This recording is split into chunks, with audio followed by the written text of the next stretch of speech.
Рахмат, бала ушунчалык бизди колдоп, ушинтип биздин керегибизге жарап, мынабы стульчиктерибизди алмаштырып бердиңиз. Өтө начар состояниеде деп өзүңүз келип көрдүңүз. Алла разы болсун. Кылган ихсандарыңыз акем башыга саябан болсун. Бизден кайтпаса Алладан кайтсын. Ушул биздин керегибизге жарап бергениңизге чоң ыраазыбыз. Алла разы болсун. Эмне дейт эдик?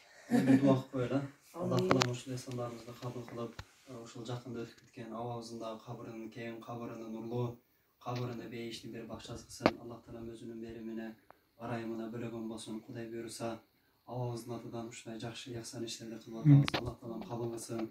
Бул албетте рыя эмес болгону биз ушундай үчүлүк, тажия, пайшамбилик, жылдык, марака, кырктык дегендерди кылганыбыз жок жамаат. Себеби шариятыбызда жок.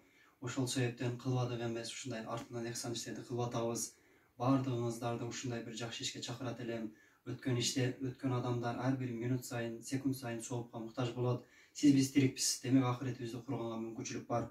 Ал эми өткөн адамдарга акыретин курганга мүмкүнчүлүгү жок. Алардын амалдары токтоду, биздин амалдарыбыз токтой элек. Ошол себептен жамаат өткөн жакындарыбыздын атынан ушундай бир мечит медреселерге, жетим жесирлерге, кыйналган үй бүлөлөргө, эл пайдалана турган жерлерге, элдин бир муктаждыгы түшө турган жерлерге ушундай бир өткөн жакындарыбыздын атынан ихсан садакаларды кыла берели. Сизге дагы рахмат, ушунчалык элге журтка кызмат кылып атасыз. Аллах таалам сизге дагы бекем ден соолук берсин.